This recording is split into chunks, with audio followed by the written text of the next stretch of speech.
Welcome to the Coffee and Kidlit Show. If you are anything like me, you've probably had family members in your life that have impacted you and shaped you in a tremendous way. And I know that not everyone fits that category. Some people have had hard lives. Maybe they've grown up in foster care or other situations where family members have not impacted you so much. But maybe you can think of a mentor or friend who have done the same thing. So if that's you and if this interests you, I hope you'll follow along today as we talk to Rhonda and Jess. By the way, the Coffee and Kidlit Show, this is a show where I interview live authors and illustrators about their book. And these books are very inspiring books and stories that really make you think, children's books that really make you think. And I think that's what's so special about the show. And I'm so grateful to have Rhonda Accardo and Jess Waterstradt on the show, mother and daughter team. Welcome, you guys. Hi, how are you? Thank you for having us. Yeah. So we're excited to Yeah, be here. good. Glad to have you. Such a special book, and I just want to show everyone the Acorn and the Oak. This is the cover of the book. It's a beautiful, beautiful story. And but before we get into that, just tell us a little bit about your background and a little bit, yeah, just let us know who you are. Get started. You want to start? Uh-huh. My name is Rhonda Accardo. I live in Northville, Michigan, where my husband and I raised our 3 children. I am a nurse. I was born in Indiana and raised on a farm down there. Was very much an outdoors kid. I loved nature, loved the trees. My job was to take care of the animals. And being raised on a farm, um, is a huge part of who I became because especially when you're taking care of animals and stuff, you just learn so much empathy and love of the outdoors. And that's something when I met my husband that we both love hiking, love camping, and that's something that was instilled into our children. So I kind of feel like Jessica was like a little mini me. She also has that same love of the outdoors. So growing up, our backyard was framed with 2 willow trees. And you could see the lake, and the way the sun hit the water was just sparkling little diamonds. That's what you had to wake up to every morning. And my brothers and I would go turtle hunting. We would catch the turtles. We catch and release, but we would catch these painted turtles that would sit and bask in the sun, and we would be really quiet as we went to go catch them. And it was just the wonder of the outdoors. Is just encased our childhood, and growing up, finding the love for things, or just having that love instilled in you for the things that most people overlook or oversee or just get lost in the busy world. And so that was my childhood, was just the outdoors and loving green, loving trees, loving building forts, and that wonder for the outdoors brought me into the last 8 years I've been working as a flight attendant. And so my life has been interesting with just traveling and exploring new places and people and things. And it's afforded me the time to be able to start this endeavor with my mother, which is a book about the outdoors and the love of the outdoors. And I think the other thing is because we both love the outdoors so much, and we found the beauty in all the details that somebody else may not notice. And as an artist and as an author, those are the things that you try to capture, are all the little details in life. And sometimes they tell the biggest story. Yeah, and you want you have that love for something, and you want to share that with other people. And that's what we hope to do. I hope to have accomplished with our book. So Jessica's my oldest daughter, and then only the best. And and 2 younger brothers. 2 younger brothers. One's actually in Norway right now, and the other one's living at home. But anyhow, so this is kind of a dream Jessica's had all along, was writing a book together. And Yeah, like you can't have somebody who writes all of these blog or the Facebook posts that do really well and attract a lot of people. People love my house posts. And artist, I went to school for illustration. I'm like, this is something's wrong here, though we haven't come up with a book yet. So gotta fix that. so That's that's Little all. did we know. Yeah. The acorn and the oak kind of follows, of course, this nature theme that you've been talking about. But your art, Jess, was that already kind of inspired by nature, or what did you kind of focus on before that? It's interesting. My art, particular, just the trend of my art and what I Yeah. people and caricatures. I Mm. feel like were a lot of what I focused on. And so to do this was the first time I've actually fully illustrated a scene where you had the entire background. You had things make sense. Yeah. So you had multiple people, multiple objects and things and everything come together. Well, and So- I think you've said it in the past with the book. I mean, like sometimes she did characters of animals that were really cool, her bugs and stuff, or fairies, but whenever it came to these scenes, everything's from her imagination. So it's not like she was going out into the woods and taking pictures and drawing. This all came from her imagination, except for the Mm. tree. And we can get into that story later because it's such a significant part of the story. But Yeah. Before we get too far into it, just kind of give us a quick summary of what the acorn and the oak is all about, if you would. So this story is about this massive tree in the middle of the forest and this little girl's special connection with this one tree. And her and her mom would go back and visit the tree and frequently. And along the way, her mom would share stories, not only about the tree, but about the forest and everything that was around them as they went. And the stories are really about seeing beauty in everything around you. It's about life. It's about loss. It's about what's left behind after you lose something that's really special to you. And it's been really neat. it has been. It's been. Yeah. Was that enough of a summary? Should I go?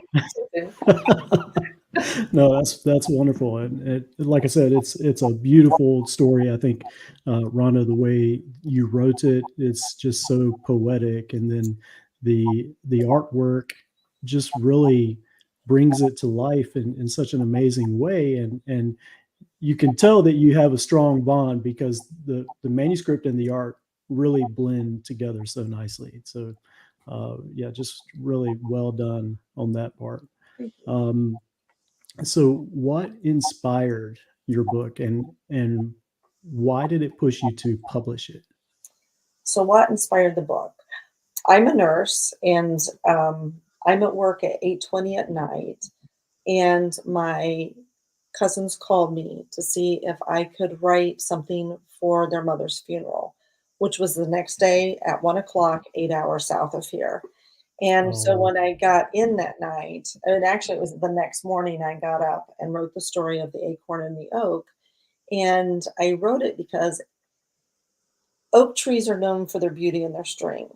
And we've often said, I wonder what my aunt would think of this book. And her kids laugh because she was such a humble woman that she would be mortified that this book is out there, a story about her. But she is, she lived to be 93. She was a strong, beautiful woman who, when she was 42, she lost her husband to an aneurysm and then went on to lose 4 of her 6 children. And after each loss, she remained focused on the family, strong, kind. And my mom always said she never saw her cry, but she knew that her pillows held many of tears. And so it wasn't just my aunt, it was the whole family that, even though the story is called The Acorn and the Oak, when you really read through the story, you see my cousins throughout the story, the village around my aunt, everybody Mhm. that was around her that impacted her and how she impacted them. So it's really She just touched so many lives that we thought her story is just too good not to be shared. So, and the other thing I wanted to touch on is you were talking about our bond and the artwork. The crazy thing is when we decided to turn the book into a story, Jessica had said, Mom, let's sit down and you tell me what you want in the pictures, what your ideas are. And I said, no, Jessica, I want you to hear the story and I want you to draw what you see. And so even though in my head I had a couple illustrations, I was thinking one way. And one of them was the little girl running through the mud puddle. Her version, people have said, is probably one of the greatest pictures in children's literature out there. Her version is just, her perspective on it is just amazing. So I'm so glad I let her have that control. So, and I actually have that picture pulled up, so I wanted to just share it since you mentioned it. There it is. Yeah. So just, actually go ahead. That little girl is actually me and my mom and the love of the old oak tree, which is my aunt. I actually there was a dirt path that went from the road all the way by our house back to the woods that was on our property. And I was always barefooted in it or barefoot. And there were certain areas were always huge puddles with tadpoles. Jessica knew this. And so she was able, because she knew me so well, was able to pull the important things from my life and to put into this book. And like you saw, there was just tons of little bugs and things hidden throughout those pictures. Good bugs, not creepy. Yeah, little cute bugs. But anyhow, so for me and our entire family, the book just has so much meaning. So, Jess, were you kind of behind the idea of, okay, this is a story that really needs to be shared with other people, or how did you get from this is for your Aunt Norma's funeral to there's more people out there who need to hear this story? It's funny because I don't remember my mom telling me this story, but right before we were talking about, and she goes, when she first handed it to me, my first response was, "Did you actually write this? This is yours." She did. Because it just had that. I don't remember this. Is this really yours? Did you just copy this somewhere? I did do the plagiarism check thing on. But going back to years, I went to school for art, so wanting that story, wanting not just a story to illustrate, but a story that our heart was in and actually mattered to us, and we were, it's just so much emotion and love was in, and that was the story. And I don't want to get too far ahead of myself, but even going through while I was laying the book out, while I was working on the illustrations, it's a story I wanted to give to people in lieu of a sympathy card, because it had so much of an impact. I still find myself the whole process was a while. Yeah.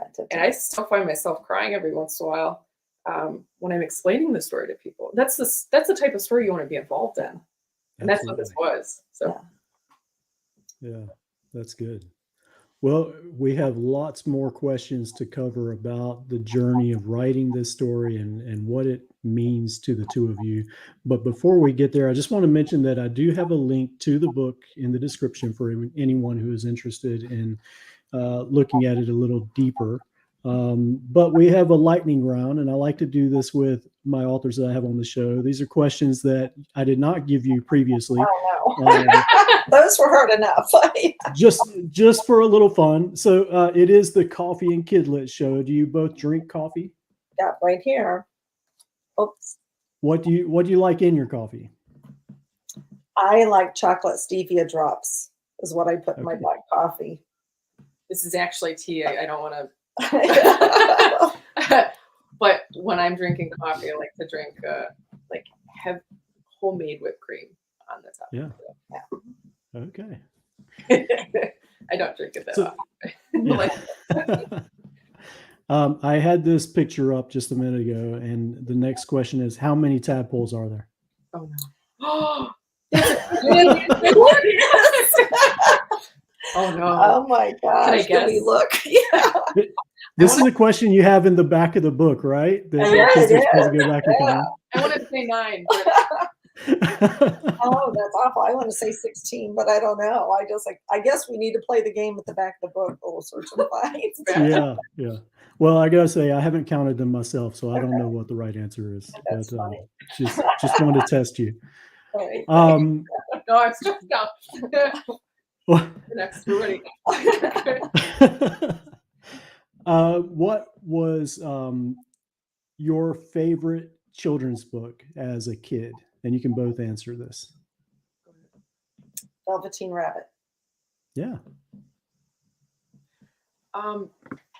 I have selective memory, as we've already discussed. But this version of The Velveteen Rabbit by Donna Green was something I leaned heavily on for this book, actually. Yes. But that's a book that is just a big one in my family. Hmm. Well, for us, I mean, our kids, every night we would read, like everybody piled in the bed and I'd have 10 or 12 books. That's what they brought to the bed and we'd read to them. So I know that the target audience is 500 to 700 words. My kids love big books, you know, and so anyhow, we had lots of those. So we have tons of books we love, and I still have most of them in the basement. So Just have to remember lightning round. okay. Right. What, like to talk. what was no, I'm okay with that. Talk as much as you want. What was the last book that you read, or the last children's book that you read other than your own? Oh goodness. You know,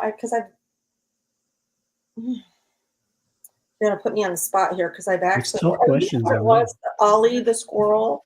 Ollie the Squirrel. That one. The Red Squirrel, yeah. The Red Squirrel, Yeah. yes. Yes, that one. I just read that one. So yeah. I try to go on and support different authors and order their books. And so yeah, that was the last one. Our next one is the Blanket Fort one though. So Yeah. All right. I'd like to hear that. Nina's tree book was the last one. oh yeah. Which one was that? A Tree Could Be. A Tree Could Be by Gina. Okay, yeah. Gina Stevens, Yeah, that's right. So Good choices. Okay, let's get back to your book, The Acorn and the Oak. You start the story with 2 great oaks, and one of them falls or dies, and the second one sort of takes the place or fills the space of what was left behind. Can you talk a little bit about that and what that meant to you? And by the way, the funeral was for your Aunt Norma, right? correct. I also have an Aunt Norma, which is kind of funny. It's an unusual name, and I'm sure they were probably about the same age. Probably. But Yeah. Yeah. So the funeral was for Aunt Norma. My aunt and uncle, my aunt was actually 12 years older than my mother. My mom was the youngest in the family. And they were just this couple that everybody loved individually and together. And my mom would say every day after school, she didn't even go home. She went straight to their house. So when he passed of an aneurysm, which was sudden, of course, it just left this huge hole in everybody's life. And of course, the more we love somebody and the bigger they were, the bigger that hole is. And talking about that, the hole in somebody's life and the tree filling in that space. How did we talk about this earlier? When you lose somebody and that hole's there, there's a lot of people who they stay there and they can only forever see that empty hole, that big void. There's other people who everybody starts at that hole after loss, sees the void, fills the big gap. But then some people kind of take that absence with them, that huge hole, throughout their whole life, and everybody thinks they're doing okay. They kind of mask it. And then you have somebody who they've gone through the grieving process, but they're able to, I don't want to say step away from it, but they're able to grow into it. They take that hole that was left behind, the life they built together, the life they shared, and become bigger, better. And they, without even knowing, if you told my aunt that she was strong and beautiful, she would be the last person to say she was. Mm-hmm. But you just take on, Just grow into that. grow space. into the space. And so, and then she did, and as she was growing, her children also grew around her, there to protect her, you know, an amazing family. And so anyhow, that's that, like I said, that hole, the bigger the hole. And it doesn't necessarily even have to be somebody. My aunt was 93 when she died, whether it's a little kid who had to grow strong and fast, more than a lot of us because of things that they face in life. And then, you know, a parent that loses a child, that tree, that hole, it's hard telling how big that void is, but parents can also grow into that space, you know. So it's kind of helped me with anything on that. So. And then after the great tree fills this void, then it starts dropping acorns, which feeds the wildlife around the tree. It starts to grow saplings, and those I love the image of the saplings being shaped by the great tree. It's kind of growing around, and we see it in nature all the time. I see it in my garden out back. The trees are being shaped by the trees around them. Talk a little, you probably already mentioned that a little bit, but talk a little bit about what that meant to you. And yeah, go ahead. So with that, I mean, oak trees are amazing. If you were to read up on them, they support over 300 types of life form, just one single tree. And so when you look at the great oak and the life that it touches during its lifetime, it's not just what's right under the tree. It is, you know, there's moss, there's there, of course, caterpillars that are there, the birds, the deer feed off the acorns. And so when you look at the beginning of the story, you're coming up on the woods, little girls running, you know, going by a farm, running to the woods, and there's life all around her. That great oak affects life, not just in our immediate area. And it talks in the book about affecting the whole woods, but it's even bigger than that. So the seeds that are dropped, the acorns, and are sown, are the way that my aunt touched so many lives. And in the book, it's the tree with the squirrels.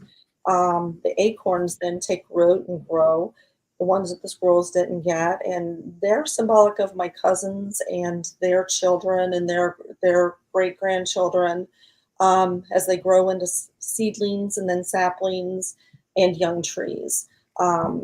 Jessica did an amazing job in the book catching the family roots in some of the illustration you just saw. Yeah. So, but that's it. It just has to do. I mean, you want to add to anything? I don't want to.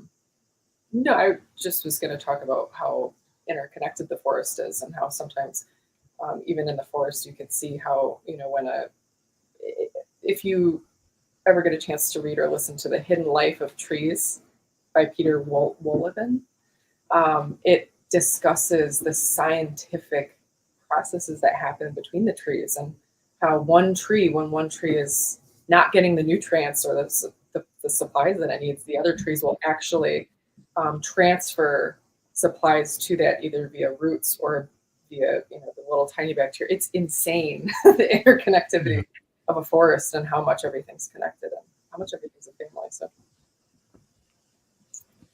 what was it like illustrating these two scenes in the book, Jess? I mean, the family.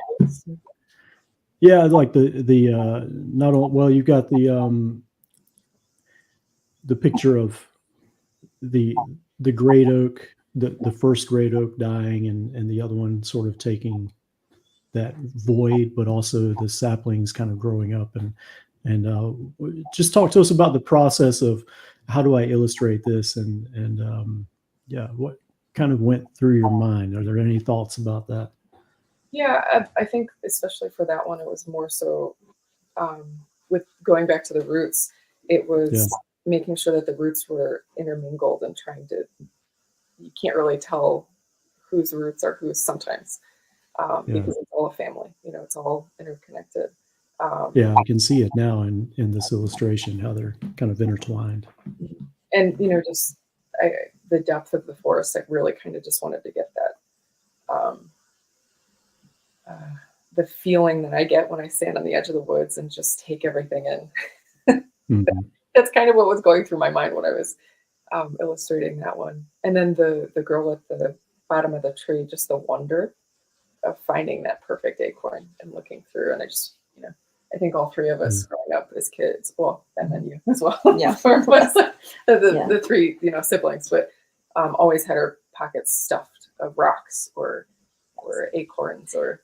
And if you look around her house, you're still going to find little acorn or sticks and rocks and stuff that's been collected. So I think we brought the inner child with us into adulthood. So Yeah. and I think Beautiful work. thank you. Go ahead. The crazy thing is, so Jessica has the abilities, even in college and high school, whenever she was told to do a project, she immediately, it's not like she has to think about it. She visualizes the whole thing. So immediately she knew what she wanted for every single picture.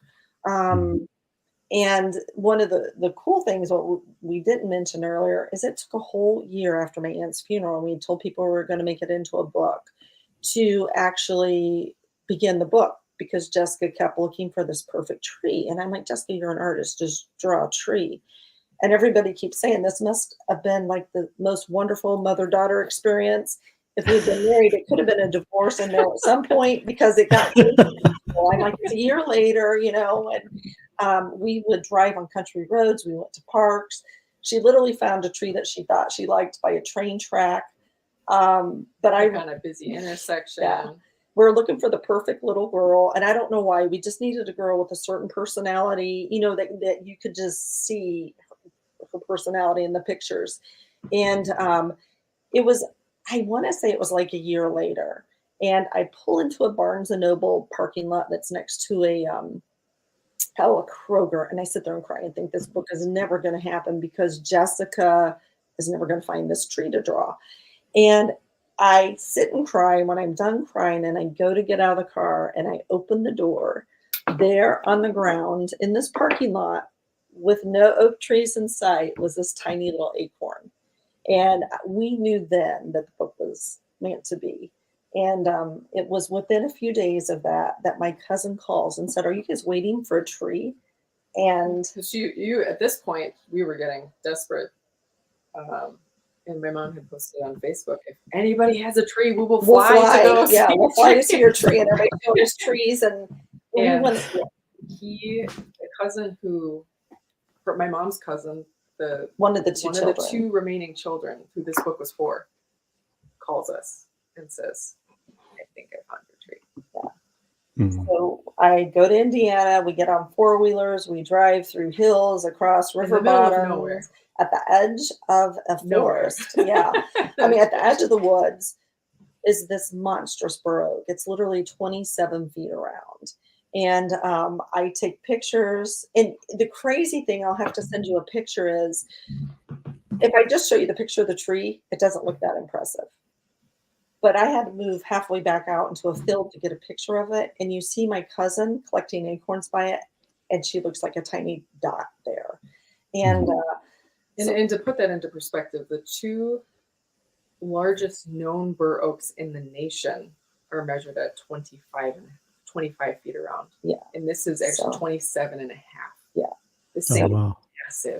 massive. And it was cool because it was him. It was his wife that I have the picture of, but it was him that had actually called to say, "Will you write something for the funeral?" Not knowing I'd write a story. They just thought I would write. And then for him to find the missing piece. And so this is the whole process of, you know, timing was really stressful with this book.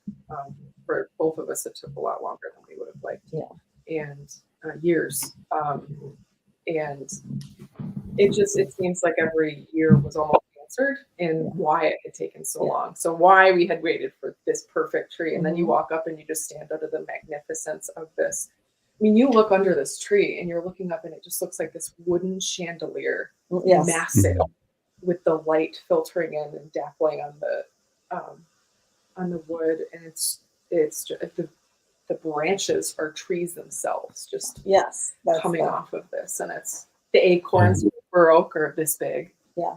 And it's just it was perfect, and it, you know, along the way we're going to find out the reasons why things have taken to much of our dismay, as long as they did.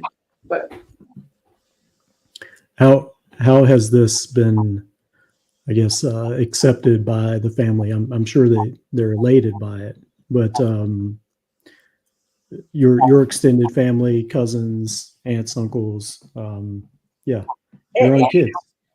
It's amazing, because what was crazy is Jessica and I, when we first got the book, and last November, right after Thanksgiving, we drove down to Indiana to meet my Aunt Norma's 2 children that was there, and their kids, and gave them the acorns. And I didn't realize at that time that when I read the story at the funeral, they didn't even know what the story was about. They were just so lost. And when there's something called compounded grief, when you lose somebody and then you've lost other people, every time you lose somebody else, all those other feelings come back. And it was just such a hard time for them.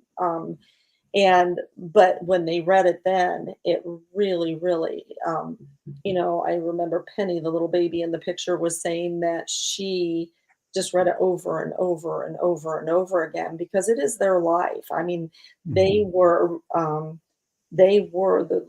acorns in there, the saplings, the trees. They're the ones that grew up to protect their mother around her. And it's their life, so it has been. My mother said, I never forget, she said, I read it 6 times, because when a little kid reads it, they're gonna see a story about a little girl that loves the woods, and the tree dies, but it's a story of adventure, and every age gets something different out of it.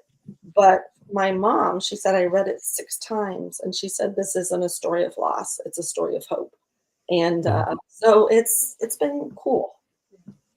And to see from that family, because the age range is so vast that, Yes.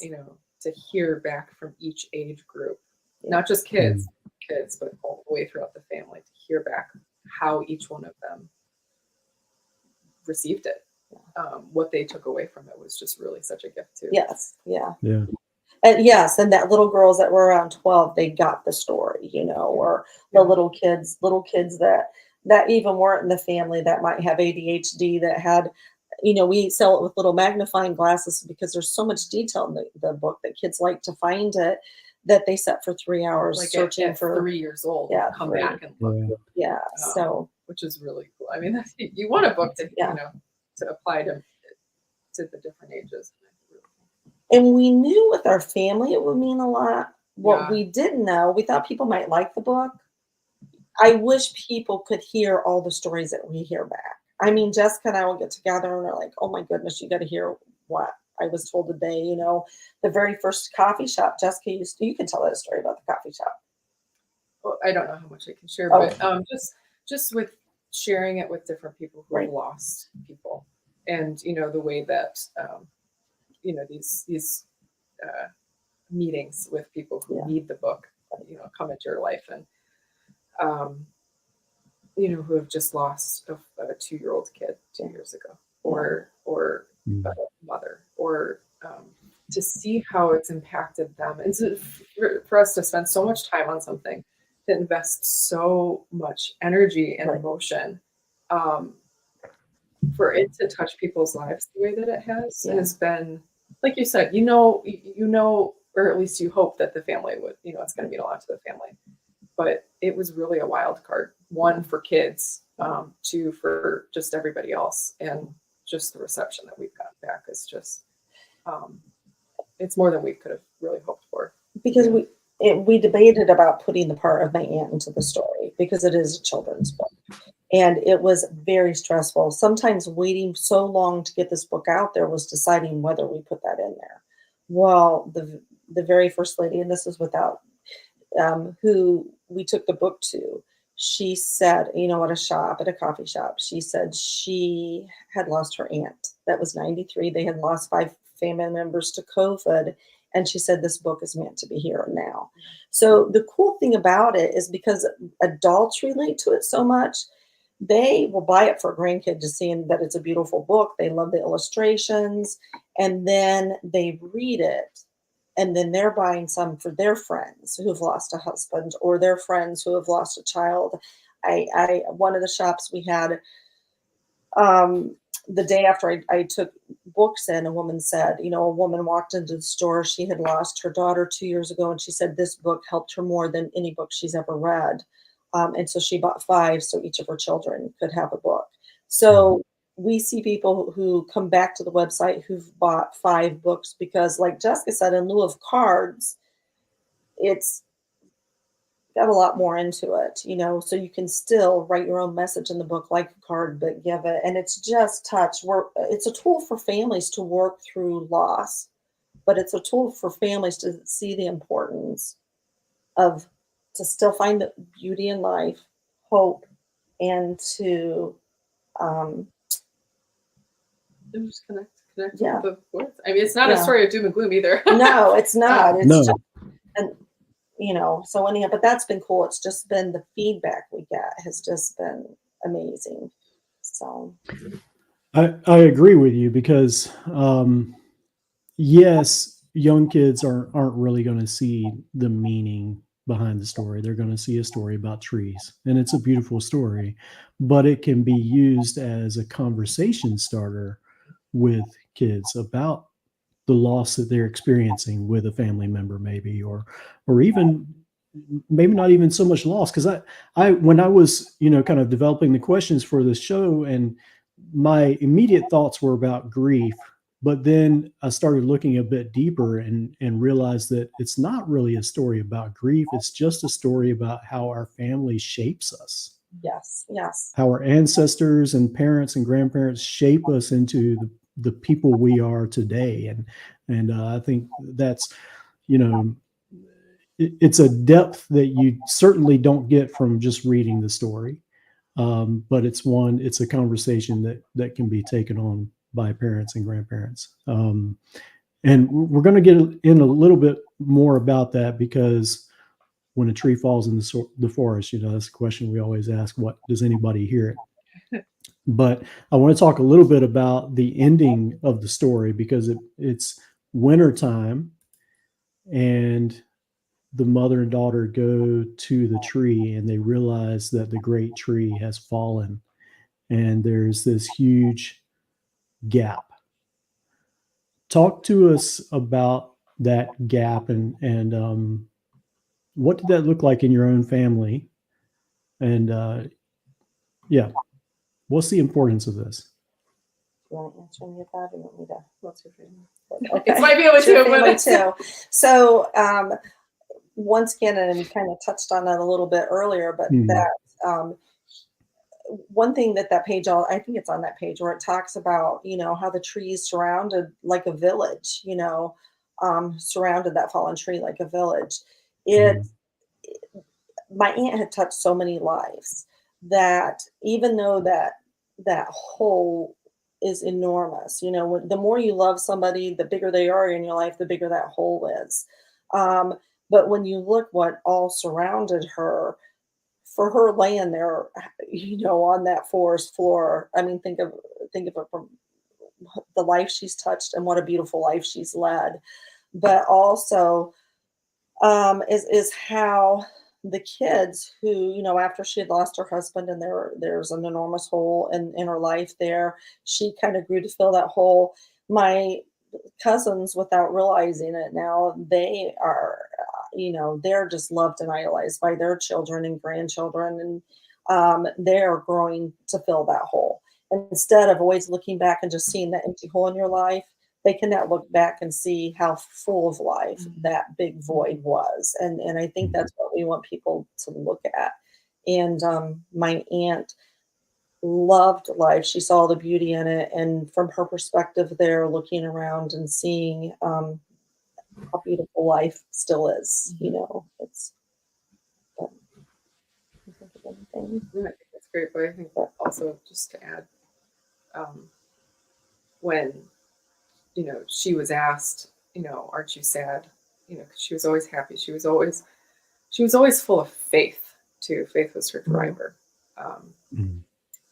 How she survived 4 of her children and her husband was, you have to be strong. You have to remain that person for the remaining people in your life. And it's not just the strength to keep trudging on. It's the strength to choose joy and to choose life, in the life that she loved. And in the book, there's this line that says that the tree loved life and life loved the tree back. And that's the legacy she left behind. That's what the family grew into. Yeah, because at 93, when her health started to fail and the kids asked what her wishes were, she still wanted to live, even after all that loss and pain. And had she stayed in that negative big hole without growing and looking out for family and seeing the beauty in the world, she would have missed the life of that next child she lost. And if the other trees didn't grow up in yes, space, yes, there still would have been that void. So yeah, so just a neat lady. We have a big responsibility to fill the space left behind, right? Yes, Yeah. we do. What do you hope children and families take from the acorn and the oak? If you could just summarize it.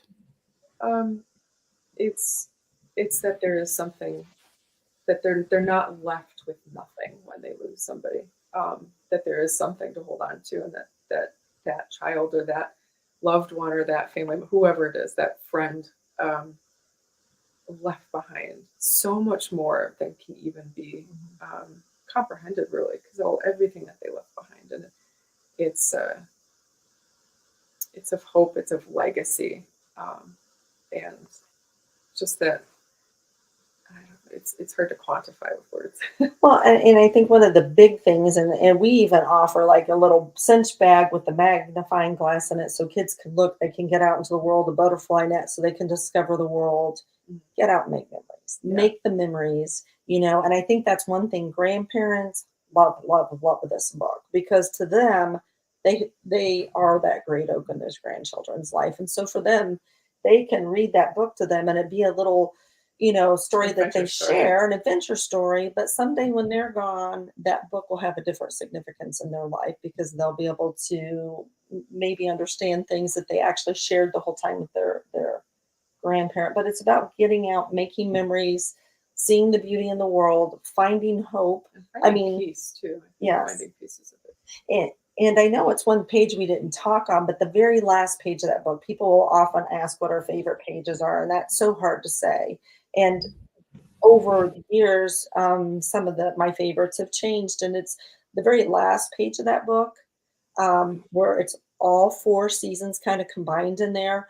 The entire book is, and I don't know if this was Jessica's intention when she drew it or not, but for me, my take on it is, you got kind of like 4 seasons almost combined, which she says no, but you have the butterflies there from the summer, you have the snow from winter, you have an acorn, and you have the leaves from fall.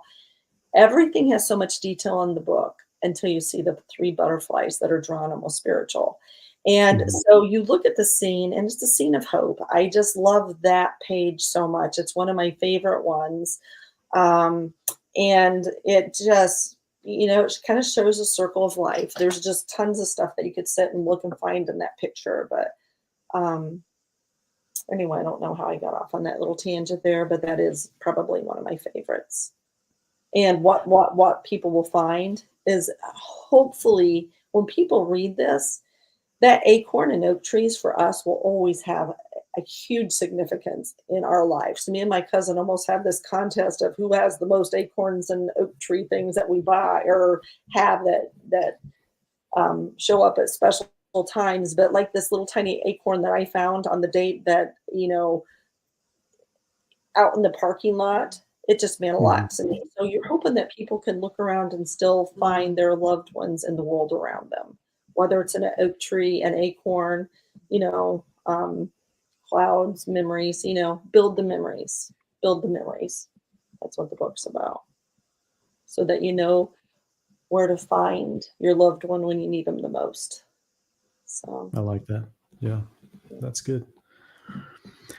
We've talked about it a lot, but your sort of how the two of you work together to create the book and kind of your dynamics as mother and daughter. But is there anything else you would like to add about that relationship and what it was like working together to create this book? Does anything else come to mind? Well, I think as an artist, having free reign, you know, my mom knew, she trusted me with her story, because obviously this means a lot to her, a lot to both of us, but she trusted me with visualizing and being able to create and to bring forth these images. And as an illustrator, that's rare. It's really, really rare. But I don't think either of us knew what was coming forth from this. You start illustrating something, and for me, you know, I found out very early on, and my vision, or at least the tiny little thumbnail that I have or that I develop at the beginning, it's still the same image, but how it transforms from that beginning idea into what it's become is just so really, really cool. I think it's definitely been a challenge. I think it's always a challenge when you take on something as big as this. And for the first time, I've always gone back to the whole thing that got me through, because the illustration process took probably maybe 5 or 6 years total. I think it was 5 years for just the art. And that's in between moving and getting married. And these were huge pieces. I mean, this is one of the pieces up here. They're not little pieces. no, and the process, that's a whole other story for another time, but the process of actually doing the watercolors and how long those took, transferring process and all of it. You can't just paint on watercolor paper. For me, it's very detailed, so I want to make sure the paint is going where I want it to. Right. And you know, just erasing and drawing can't be done on the watercolor paper, because it's going to scar the paper. You have to actually do it on another sheet. But for that whole process, for, you know, both of us being frustrated with time, and not seeing the light at the end of the tunnel for me. And I'm not sure if you have the same thing, but it just felt like for me, I couldn't see the light at the end of the tunnel. And for years, because we shared how excited we were at the beginning of this process with everybody, and the mailman and everything. Everybody would ask, "How's the book going? How's the book going? How's the book going?" And I got to that point. I was broken so many times throughout this process, where it was just like, "We'll see. We'll see if it ever gets done. We'll see if, you know, if I ever find that light." And at the very, very beginning, because faith was such a driver for us as well. I got this image, and it was a promise from God, and it was, I just saw us talking about the book on a show. And it was a promise. It wasn't just that, oh, it was a willy-nilly dream that I had, or some far off, you know, fantasy of we'll never get there. But it was this promise that I knew beyond a shadow of a doubt that God was giving me this. You will share this. It will do well. Keep going. Without that one thing throughout the years of just like not knowing if we were ever going to finish, you know, it was hard. Well, and the hard part with Jessica, I mean, a flight attendant, she's flying all the time, so you can't take this with you on a trip. So it's not like if you're an author, you can write in the room in the evening time. It was time constraints. She was getting married during then, and it was like moving multiple times, and actually working on other projects during this time as well to take off some of the the mental you know, drudgery of working on the same pieces for so long. But having that promise, having that one word is like everything. And so it got us through. I mean, we just knew that I'm sorry, I'm going on and on. But yeah, we made it. Yeah, we did. You had this vision, and did that kind of change your prayer life from there on? Because I can imagine that Oh, yeah. you were starting to lose a little hope, right? And then you get this picture. Yeah, it's like I would lose it and then I would pick it back up, and then I would lose it and then I would pick it Yeah. back up. But a lot of these illustrations, like I mentioned before, I had never painted water the way I had painted water. I had never painted a stream the way I had painted. I'd never done full illustrations the way I'd done them. And I would pray. I'm like, okay, here we go. Here's this wash of color. I would pray through each of the illustrations, and that was my hope, was, that people would not only connect to art, what was important to us, but would find God in these books with their own connection with him, So, yeah. Yeah.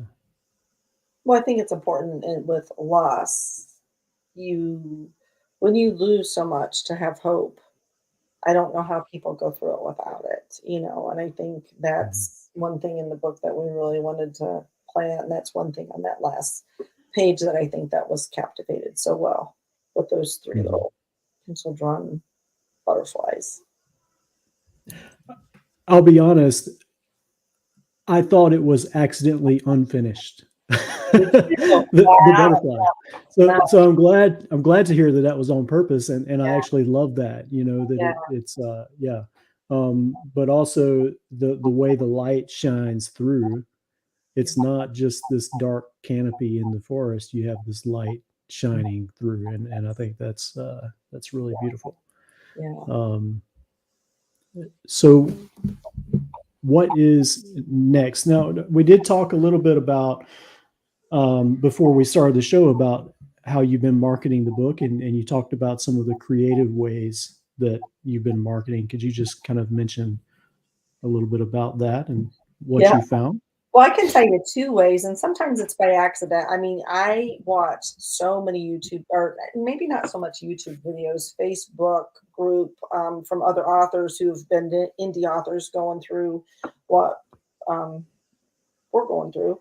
And so one of the things is we were talking to you about earlier was I was doing a garage sale on 4th of July, which don't ever do, because everybody else has a life and is out doing something fun, and a ton of people don't show up.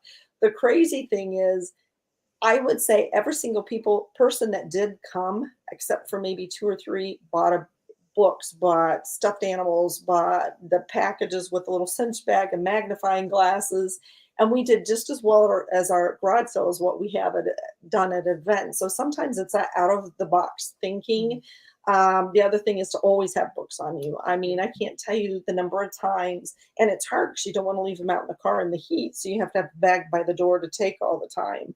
But one of the big things we did is, in the beginning, on the back of the book, there's this sapling on there. And I thought it would be really cool for kids or a seedling to be able to raise their own little tree to kind of understand the circle of life. And I had looked for a very long time trying to find somebody that sold seedlings.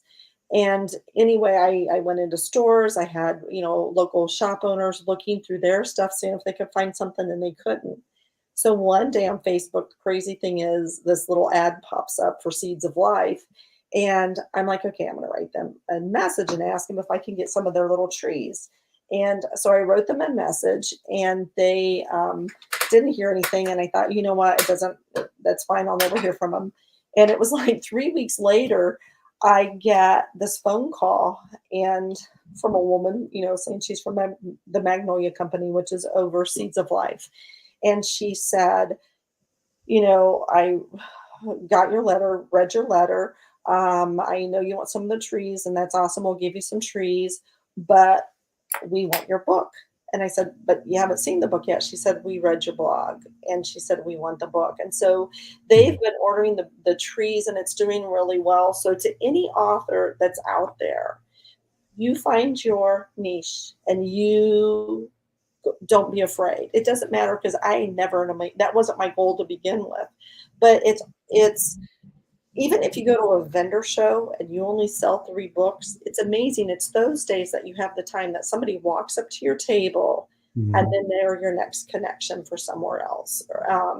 And it's almost like a domino effect with the book selling. So marketing is talking about your book, not being afraid about your book, to tell people about it. Well, and also she connected to the why. She didn't even read the book, and she Right. was all in. Right. And so I think having a why. I mean, you hear that so often anymore now, where you want to make sure you're sharing with people what your heart is in that book, why you did it, why why it's important to you. And I think that's really big. I think that's just as important as the story. And even though we debated about not putting, and I think they would have carried the book regardless of the bit of my aunt being in there or not. Like I said, that was a big thing. Do we put it there or not, with it being a children's book? But I think because of that story there, it relates to the adults too, and is a big selling factor. But yeah, so now we love them. They're amazing. They sell our tree with their, they sent us little ones to grow. Yeah. Yeah. Little trees that we grew from that company. So families can also have a living memorial with the book. And so it's really cool. They've placed 3 orders with us now. It's doing really well. We're excited, but it's just, don't be afraid. Never, just write those letters. Book tree company, children's book tree company. So it's just weird, stuff that just is. Yeah. So sometimes you're marketing when you don't know you're marketing. Yeah. You know what I mean? That's it's true. just, and also building roots in the community too. I think that's been really something cool. I've always really had a heart for, is because my traveling so much, you don't have roots anywhere really. And then with this, it gave us the opportunity to, because we want to support the small businesses and local businesses, and going in and meeting the people who support the community. It's just something that's really been such a joy for us. It's been really cool. And you've also had some support from the framing business that you're working with. Now, are you still traveling? Are you still doing the I'm doing flight attendant?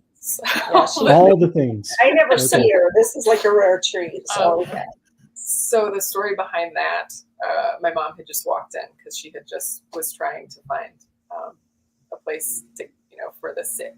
He's frozen. I'm not sure if we're still frozen. Oh, there we go. Oh, okay. Okay. I didn't know if we were all frozen. She had found the framing shop, really cool shop. I needed my pieces, all of these pieces framed yesterday, and they framed my work, and then they asked if I would be interested in working there. And it's been such a phenomenal. They've been so extremely supportive in our business and us as people, and it's just been really cool. So you can get the book there, you can get prints there, and stickers. Well, it just so stickers are fun. The mom part of the framing shop has her own publishing company, and the daughter owns it. Yeah, and it's just another family-owned business. So yeah, it's just been really, really cool to see everything, all of the pieces coming together. And that's been the craziest thing of this book. So many things that it just so happened on Mother's Day weekend. I had lost my little sister 2 years before. 2 weeks before our first showing of her art, or a local art house had her art all on display. So the whole works from the artwork, from the book were up.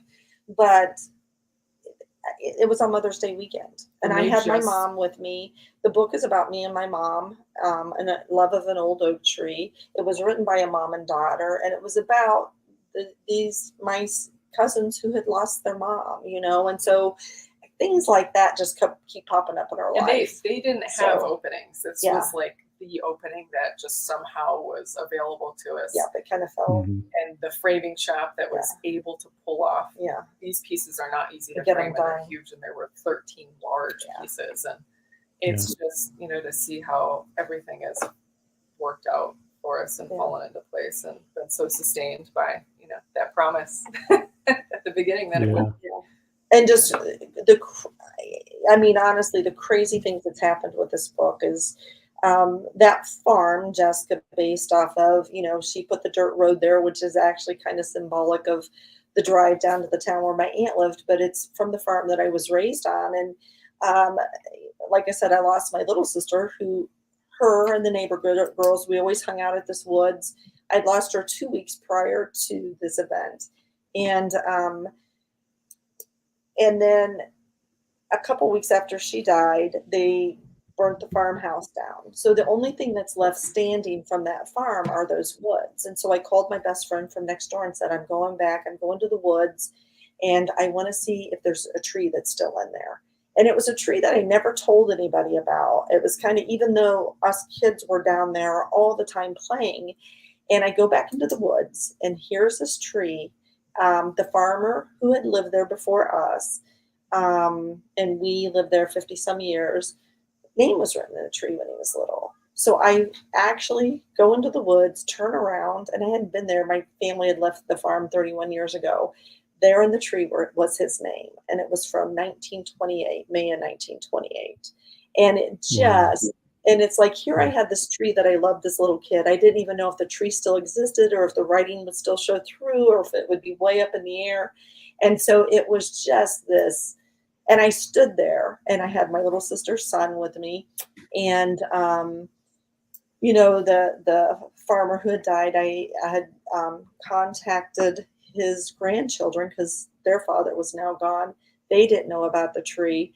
And it was like this, the acorns falling again. There we were, you know, generations down, my sister's son and stuff. And as we're standing there, this massive buck who was so huge it looked like an elk comes and stands on the other side of the levee just staring at us. Wow. And it was just like the most amazing moment. But it's been an amazing year since November and the book came out.